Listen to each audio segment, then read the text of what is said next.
A internet 5G estreou no Brasil na semana passada, mas até agora só os moradores de Brasília têm acesso à nova tecnologia. Falando nisso, o que mudou com a chegada do 5G e quando as outras regiões do país vão usar a internet de quinta geração? Numa entrevista à Voz do Brasil, o ministro das Comunicações, Fábio Faria, avalia a implementação do 5G, adianta o que deve mudar com a consolidação da nova tecnologia e fala de custos. A conta vai ficar mais cara ou mais barata? O ministro também comenta as mudanças no campo e explica o que significa o chamado standalone ou o 5G puro. Veja aí a entrevista. As crianças vão poder estudar com o 5G para que elas possam se preparar para essa nova geração que está chegando. O setor do transporte, de logística, né, o metaverso, tudo que vem, né, de novo, os setores todos estarão interligados entre si e o 5G vai revolucionar toda a nossa indústria.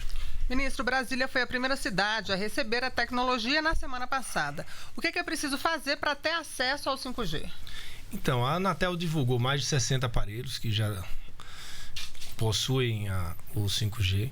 Né? Então, são vários, não tem a necessidade da troca de aparelho, nem da troca do chip, como algumas pessoas achavam que teria essa necessidade. O que existe, por exemplo, falando aqui em marcas, né, que eu não gosto de falar, mas o iOS, né, do iPhone, você hoje tem a tecnologia do 5G com a velocidade até 100 vezes mais rápida, mas você não tem a latência baixa. E o iPhone, ele deve baixar, a Apple vai baixar aquela atualização que ele sempre baixa até o mês de setembro. Né? O Android, por exemplo, já está funcionando 100%. Agora é bom lembrar que não é Brasília inteira que está coberta com 5G, é em torno entre 40% e 50%. Por isso, em alguns lugares de Brasília o 5G está funcionando, em outros não. Eles estão aumentando a quantidade de antenas. O leilão foi um leilão não arrecadatório, então as empresas ficaram com as obrigações para investir e eles investiram até 3 vezes mais em Brasília. Então hoje Brasília era para ter em torno de 15% de cobertura no primeiro ano, 2022, era para ter o 5G funcionando em Brasília em 15% e já tem em quase 50%. Alguns operadores até passaram dos 50%. Então isso se deu por causa das operadoras regionais que entraram, são 6 novas operadoras regionais, que elas não têm o 3G nem o 4G, por isso elas estão investindo logo para ter Brasília totalmente coberta, para que ela possa competir com um cliente, né, da Claro, ou da Vivo ou da TIM. Então fez com que as operadoras grandes, as globais, que são as 3 maiores do Brasil, elas também tivessem uma ampliação em cada cidade. Ministro, só para deixar mais claro para os nossos ouvintes, o que é que significa baixa latência? Então, a baixa latência é o que vai ter aplicação na indústria. Por exemplo, nós teremos carros autônomos. O que é o carro autônomo? É o carro sem motorista. O carro sem motorista, ele precisa ter uma latência baixa. O que é a latência? É o tempo de resposta, é o delay. Né? Muitas vezes você assiste uma televisão, tem no quarto da sala, ela está atrasada ali 2 segundos. Isso é a diferença, é o delay. Então, o 4G, ele tem um tempo de resposta. Se o carro ele está andando na avenida, ele vê um cadeirante que vai atravessar a rua, uma criança, ele manda esse aviso para o celular. O 4G ele demora até 2,3 segundos para mandar o aviso para o carro parar. Então ele tem risco de morte, né, de atropelamento. Então não podemos ter carro autônomo com o 4G. Com o 5G a latência é zero, é quase zero. Então ele para na mesma hora. Então a latência é baixa. A telecirurgia é a mesma coisa. O médico vai operar um paciente à distância, operar um coração. Imagina se tem uma diferença na latência de meio milímetro ou meio centímetro a mais para a direita ou para a esquerda, pode matar um paciente. Então o 5G, ele com a baixa latência, é como se o médico estivesse ao vivo operando. Então é isso que tem a diferença muito grande na latência que o 5G traz em relação ao 4G. Agora, ministro, o que muda na vida do cidadão na prática com a internet de quinta geração? Muda desde quando veio a internet. Essa pergunta surgiu quando a internet foi chegar no Brasil. Diziam, é só olhar as manchetes na época, que o Brasil tinha muito pobre, que as pessoas precisavam comer e não precisavam de internet. A internet ela trouxe muita oportunidade de emprego. O tech, quando vem, né, tecnologia, quando chega, ela tira alguns empregos que estavam já previstos para né? Acabaram hoje, você vê, não tem mais empresa que vende CD, por exemplo, né? Blockbuster que vendia aluguel de vídeo. Não tem como a gente segurar a modernidade, né? O 4G, quando chegou, ninguém entendia o que era 4G. O 4G ele trouxe FaceTime, ele trouxe o WhatsApp, ele trouxe o Uber, ele trouxe o Waze, ele trouxe todos os aplicativos que você pede em casa. E nada disso funciona com 3G, só funciona com 4G. Com o 5G virão novos Ubers, novas modalidades novas da indústria. A indústria vai estar conectada às coisas. Quando a gente fala em IoT, internet das coisas, é que tudo está conectado, né? A sua geladeira vai estar conectada com o seu carro. Então a sua geladeira vai ser inteligente, ela vai saber que você todo dia toma um copo de suco de laranja, mas que é na quinta-feira e no sábado não vai ter suco. Ela vai conectar com o carro que vai avisar que tem que comprar o suco, tem que comprar o leite, ou que tem que comprar um Nescau para as crianças, enfim. É algo assim que nós teremos toda a cadeia conectada. O agronegócio, por exemplo, desde a plantação, o produto, até ele ficar pronto, até ele ser colhido, quando ele entra no caminhão, até ele chegar no porto ou no aeroporto, embarcar, até chegar no destino final, ele vai estar 100% conectado. Então você vai poder ter a sua mercadoria. Por exemplo, hoje você compra um produto em casa e ele entrega, sei lá, em 24 horas, em 2 dias. Né? Você compra enfim, qualquer coisa, uma capa de celular, e ele chega na casa nesse período. A gente vai ver, por exemplo, você entregar em 15 minutos, que as empresas elas vão montar núcleos virtuais nos bairros. Então ela já sabe que naquele bairro X, bairro tal, vende em torno de, sei lá, X aparelhos celulares, 10 tênis número tal, raquetes de tênis, bola de futebol. Então ela já vai estocar ali naquele bairro. Quando você entrar na internet, vai ver o preço, vai ver que está a 15 minutos de você, a 10 minutos, a 8 minutos. Então nós teremos uma nova realidade. Você vai receber entregas em casa, um drone chegando na sua casa. O futuro chegou, então. O futuro chegou. Isso, o futuro é agora. Ministro, tem alguma mudança aí para quem tem a internet fixa? Não, nós teremos vários tipos de internet, né? Nós temos a internet fixa, nós teremos a internet via satélite, nós temos a internet por exemplo, agora com a Jugano, está fazendo junto com a Nokia e com a Qualcomm, que é a internet via postes de luz, que a gente vai levar para as cidades do interior. Então, todas elas funcionarão, elas são complementares, né? Você chega numa cidade, por exemplo, nas capitais, a gente vai ter o 5G nas 5.570 cidades. Mas nas áreas rurais, demora a levar fibra, né? Você chega lá com o quê? Com internet via satélite. Mas a internet via satélite não funciona num prédio, numa área urbana, porque ele não penetra a internet, não funciona bem dentro do prédio. Então tem que ser internet de fibra. Então nós teremos vários tipos de internet funcionando e se complementando.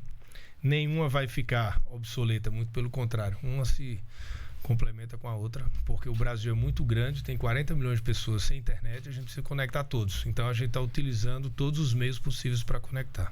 Agora, ministro, em relação ao custo, as operadoras vão poder fazer reajuste nos preços com a chegada dessa nova tecnologia? Então, a gente tinha 4 operadoras no Brasil. Claro, Vivo, TIM e Oi. A Oi foi vendida. Vendeu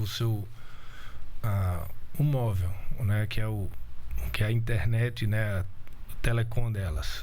Ela vendeu a parte para Oi, da Oi para Vivo, para Claro e para TIM. Então, no Brasil hoje temos 3 grandes operadoras que disputam um preço entre si. O leilão do 5G trouxe 6 novas operadoras. Então, essas 6 novas operadoras estão fazendo com que aumente muito a competitividade e a baixa dos preços. Se tem uma empresa, por exemplo, a BrisaNet, que ganhou o Nordeste. A BrisaNet vai entrar lá em Natal. Natal vai inaugurar agora com o TIM, Claro e Vivo, no mês de agosto. A BrisaNet, para chegar lá, vai ver, se a Claro cobrir os 50%, a Vivo e a TIM, eu vou cobrir 100%, vou cobrir a grande Natal inteira. E se elas cobram, sei lá, um pacote lá, R$150, eu vou cobrar 120. Porque vai ser a única forma dela conquistar o mercado. E a gente não tinha as operadoras regionais. E agora nós teremos, não tem nenhuma região do país que não tenha pelo menos mais uma operadora regional para competir. Então a gente trouxe esses competidores que vai fazer com que eles diminuam os preços concorrentes. E outra coisa que a gente fez foi a diminuição, né, do ICMS, já foi votado na Câmara, inclusive a Vivo já até anunciou que vai repassar para os clientes, né, em torno de 11%, que foi o cálculo da Anatel.